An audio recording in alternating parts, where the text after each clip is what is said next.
नमस्कार साथियों, एक बार फिर से स्वागत है आपका टीचर्स विजन के इस ऑनलाइन प्लेटफॉर्म पे। बचपन से आपने एक कोट जरूर सुनी होगी कि नाम में क्या ही रखा है। तो अगर नाम में कुछ भी नहीं रखा होता तो सड़क से लेके संसद तक इतना हंगामा हमें देखने को नहीं मिलता। इसका मतलब है नाम में बहुत कुछ रखा होता है और जिन्होंने ये कोट दी कि नाम में क्या ही रखा है, उसके नीचे उनके खुद के साइन देखने को मिलते हैं, विलियम शेक्सपियर। अब यहाँ पे सेंट्रल गवर्नमेंट ने क्या किया है, जो महात्मा गांधी, जो नरेगा, जो पहले एक एक्ट था, एक स्कीम थी, बढ़िया तरीके से इंप्लीमेंट होती थी, अब उसका नाम चेंज कर दिया गया है और उसका नाम रख दिया गया है बीबीजी राम जी। अब ये नाम ही चेंज यहां पे हुआ है या इसके साथ साथ जो इसके अंदर जो प्रोविजन थे, जो नियम थे, वो भी चेंज कर दिए गए हैं। आज हम इस सभी के बारे में डिटेल में डिस्कस करेंगे। चाहे आप किसी भी एग्जाम की तैयारी कर रहे होंगे, ये वीडियो आपके लिए बहुत ही ज्यादा इंपॉर्टेंट है। अब हम देखते हैं इसके अंदर जो मेजर चेंजिंग जो इसके अंदर देखने को मिलते हैं कि जैसे इसके अंदर पहले कितने डेज हुआ करते थे, 100 डेज हमें नरेगा के थ्रू या फिर मनरेगा जिसको बोला जाता है उसके थ्रू मिलते हैं। अब 125 डेज हो गए हैं। सबसे ज्यादा इंपॉर्टेंट जो एस्पेक्ट है वो ये वाला देखने को मिलेगा जिसके अंदर 60-40 का रेशियो कर दिया गया है। सेंट्रल गवर्नमेंट 60% पे करेगी और 40% यहां पे स्टेट को भी पे करना पड़ता था, जो पहले ये रेशियो 90-10 का देखने को मिलता है। अब कुछ स्टेट या फिर जो अपोजिशन पार्टीज है उनका कंसर्न ये है कि वो ये मानते हैं कि जो सेंट्रल गवर्नमेंट है वो मनरेगा को इधर खत्म करना चाहती है। इसके पीछे का सबसे बड़ा कारण क्या है, वो ये देखने को मिलेगा फंडिंग को लेके।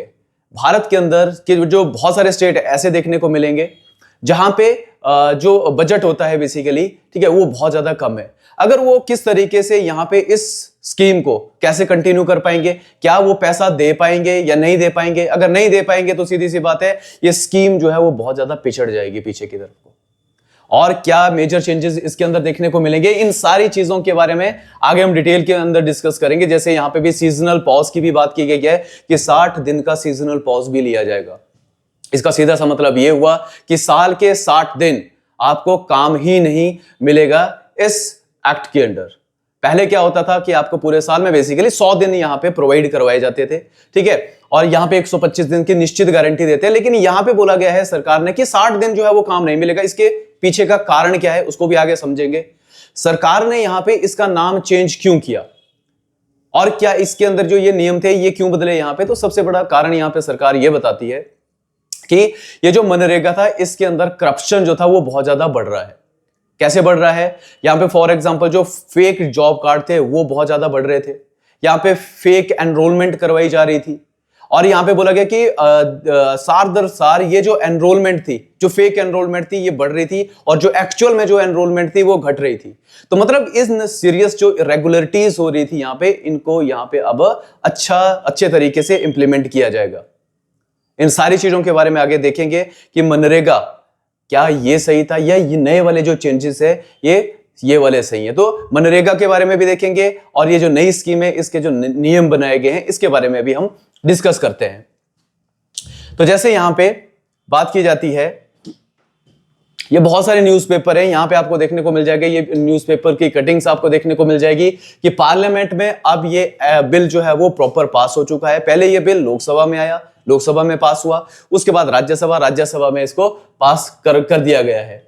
यहां पे एंटी स्टेट, एंटी विलेज, इस तरीके की स्टेटमेंट जो है वो राहुल गांधी की तरफ से दी जा रही है, ठीक है। वो इनका ये मानना है कि 20 साल पुराना जो बिल, जो स्कीम बेसिकली चली आ रही थी, जिसके अंदर 12.5 करोड़, अप्रोक्सीमेटली 13 करोड़ लोग यहाँ पे डायरेक्ट उनको रोजगार मिलता था, ठीक है। अब यहाँ पे सेंट्रल गवर्नमेंट उस रोजगार को छीन रही है और गांव यहाँ पे नष्ट हो जाएंगे। मतलब इस तरीके की चीजें यहाँ पे बोली जा रही है और ये क्यों बोला जा रहा है इसके बारे में भी समझेंगे आगे।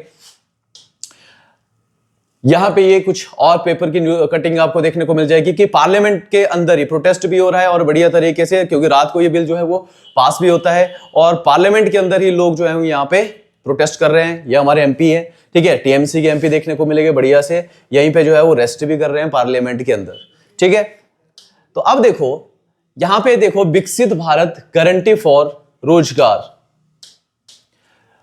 ठीक है, रोजगार आजीविका मिशन ग्रामीण, ये फुल फॉर्म बहुत ज्यादा इंपॉर्टेंट है एग्जाम के लिए। सीधा सीधा डायरेक्ट क्वेश्चन पूछा जाएगा, बीबीजी रामजी स्कीम, ये जो है इसकी फुल फॉर्म क्या है? तो फुल फॉर्म बिल्कुल ध्यान में रखनी है कि ये क्या है। अभी रिसेंटली क्या हुआ है, गवर्नमेंट ने अभी बेसिकली पास कर दिया है इसको, इंट्रोड्यूस नहीं पास कर दिया है, विकसित भारत गारंटी फॉर रोजगार आजीविका मिशन। और राम जी, जो जी है यहाँ पे इसका मतलब ग्रामीण से है, ठीक है, इसको यहाँ पे इंट्रोड्यूस कर दिया। और प्रॉपर यहां पे बोलता है कि ये रिप्लेसमेंट है किसकी? एमजी नरेगा, ये इसकी रिप्लेसमेंट देखने को मिलेगी। एमजी नरेगा क्या है, इसके बारे में भी हमें पता होना चाहिए। यहां से भी आपके क्वेश्चन जो है वो बनेंगे कि एमजी नरेगा क्या है। ध्यान में रखना है कि एमजी नरेगा जो है वो पूरी दुनिया के अंदर सबसे बड़ा लार्जेस्ट एम्प्लॉयड गारंटी प्रोग्राम हमें देखने को मिलता है, ठीक है।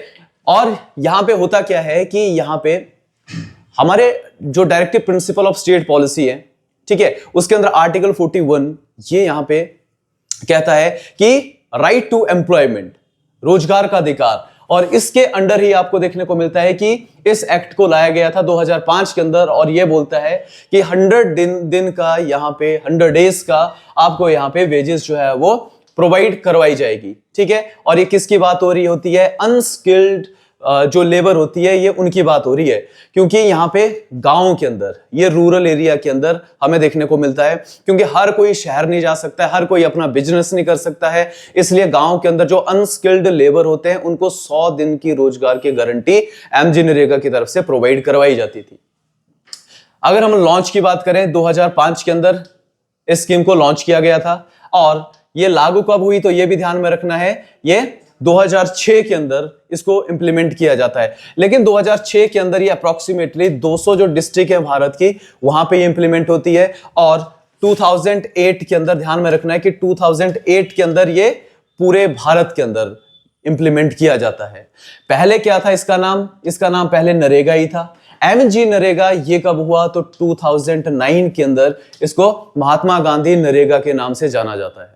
तो ध्यान में रखनी है ये चीजें कि मनरेगा या नरेगा ये 2005 के अंदर, उसके बाद 2006 के अंदर इसको कुछ डिस्ट्रिक्ट के अंदर इंप्लीमेंट किया गया, पूरे भारत के अंदर लागू होती है 2008 के अंदर, और महात्मा गांधी नरेगा के नाम से जानी गई 2009 के अंदर। तो ये इसके बारे में बेसिक्स इंफॉर्मेशन आपने ध्यान में रखनी है। नया बिल यहां पे क्यों लाया गया? जिस तरीके से मैंने यहां पे बताया आपको कि ट्रांसपेरेंसी लाने के लिए, करप्शन को कम करने के लिए, और सबसे बड़ी बात यहां पे बात की गई है कि विकसित भारत, हमारा जो टारगेट है कि भारत को डेवलप्ड कंट्री बनाना है, तो ये कब का टारगेट रखा हुआ है? 2047 का, 2047 का टारगेट रखा हुआ है। और इस टारगेट को अचीव करने के लिए बोलते हैं कि इस तरीके का स्टेप जो लेना था वो बहुत ज्यादा इंपॉर्टेंट था। ये बातें यहाँ पे की गई है, क्योंकि यहाँ पे चाहे वो सोलर एनर्जी हो, चाहे वो बेसिक इंफ्रास्ट्रक्चर हो, उनको किस तरीके से डेवलप किया जाए, ये सारे प्रोविजन जो है वो इस एक्ट के अंदर किए गए हैं। उसके बाद देखो मेजर चेंजेस की अगर हम बात करें यहां पे, तो बोला जाता है इंक्रीज्ड एम्प्लॉयमेंट गारंटी।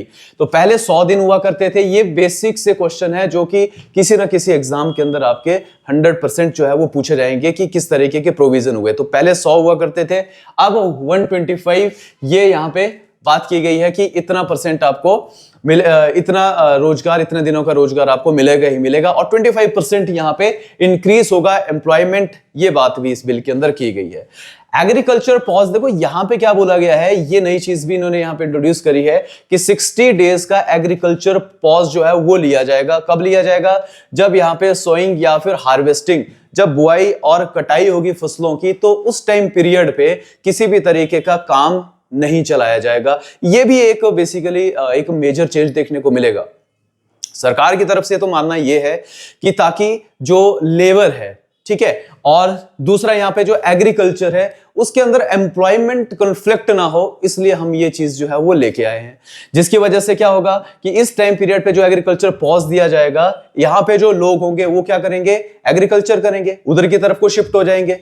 तो क्या ये हर जगह पॉसिबल है कि भाई 60 दिन का एग्रीकल्चर पॉज लिया जाएगा? क्या वहां हर जगह पूरे भारत के अंदर इस तरीके के लोग या इस तरीके की खेतीबाड़ी हमें देखने को मिलेगी कि वहां पे इस तरीके का एग्रीकल्चर पॉज लिया जाएगा? और जो लोग नरेगा में लगे हुए थे, अब वो किसान बेसिकली अब वो खेतीबाड़ी में जाएंगे? क्या सबके पास जमीन है या किसी दूसरे के अंडर काम करेंगे?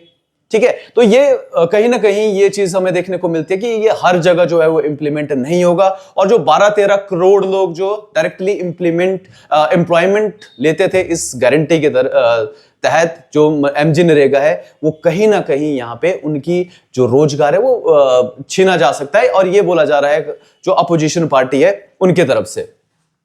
यहां पे बोलते हैं कि स्टेट नोटिफाई करेगा, हर एक स्टेट, क्योंकि वहां पे क्रॉपिंग पैटर्न जो है वो किस तरीके का है, कब फसलों की बुआई होती है, कब कटाई होती है, ये स्टेट स्पेसिफाई करेगा।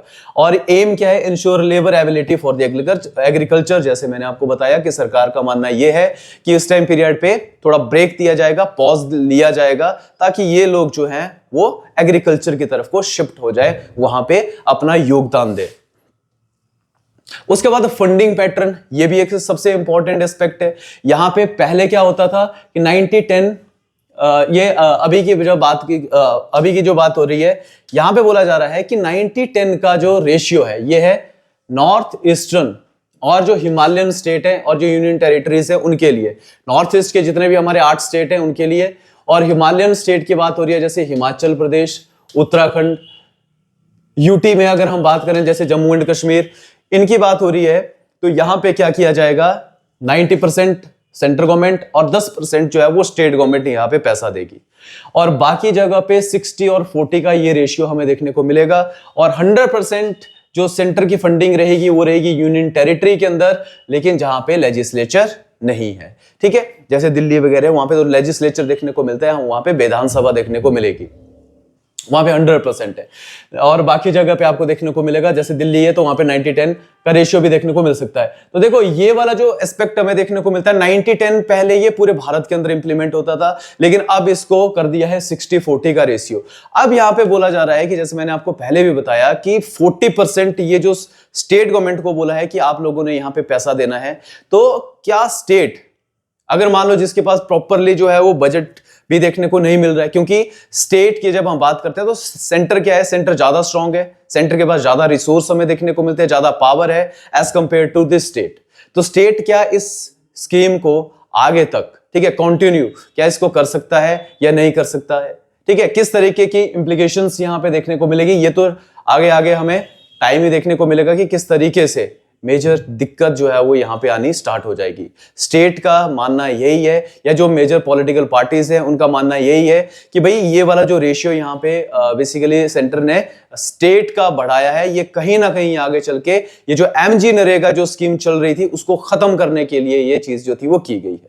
ठीक है, उसके बाद यहां पे देखो, पहले जो ये जो नरेगा है, पहले आपने एमजी नरेगा जो पहले पढ़ा, और ये जो नया नाम इसका किया गया है यहां पे, ठीक है, बेबी जी राम जी, ये क्या है, एक सेंट्रल स्पॉन्सर्ड स्कीम हमें देखने को मिलती है। देखो यहां पे 2 कीवर्ड हमें देखने को मिलते हैं, एक होता है सेंट्रली सेक्टर स्कीम और एक होता है स्पॉन्सर स्कीम। तो सेंट्रल जो सेक्टर स्पॉन्सर स्कीम होती है ये क्या होती है, तो सेंट्रल स्पॉन्सर स्कीम वो स्कीम होती है जिसके अंदर स्टेट और सेंटर दोनों कंट्रीब्यूशन करते हैं, दोनों पैसा लगाते हैं, लेकिन इंप्लीमेंट यहां पे कौन करता है, तो इंप्लीमेंट यहां पे स्टेट गवर्नमेंट करती है। ठीक है, जिस तरीके से मिड डे मील हो गया, ठीक है, और स्वच्छ भारत मिशन हो गया, और उसी तरीके से अगर देखें तो सेक्टर स्कीम, जो सेंट्रल सेक्टर स्कीम होती है वो फुली टोटली यहां पे सेंटर गवर्नमेंट यहां पे पे करती है, और सेंट्रल गवर्नमेंट ही इसको इंप्लीमेंट करती है। इसके अंदर हमें देखने को मिलता है नेशनल जो पेंशन स्कीम है वो आ गई। ठीक है, तो इस तरीके की जो चीजें हैं, या फिर आयुष्मान भारत आ गया, मतलब पीएम किसान आ गया, इस तरीके की जो चीजें हैं, ठीक है, वो हमें देखने को मिलती है सेंट्रल सेक्टर स्कीम्स के अंदर। तो एमजी नरेगा को जो नाम यहां पे अब चेंज किया गया है, इसके किस तरीके के एस्पेक्ट हमें देखने को मिलते हैं वो तो अभी समय ही बताएगा आगे। ठीक है, लेकिन इस तरीके की अपडेट्स के लिए, ठीक है, टीचर्स विजन को जरूर फॉलो करें। जय हिंद, धन्यवाद।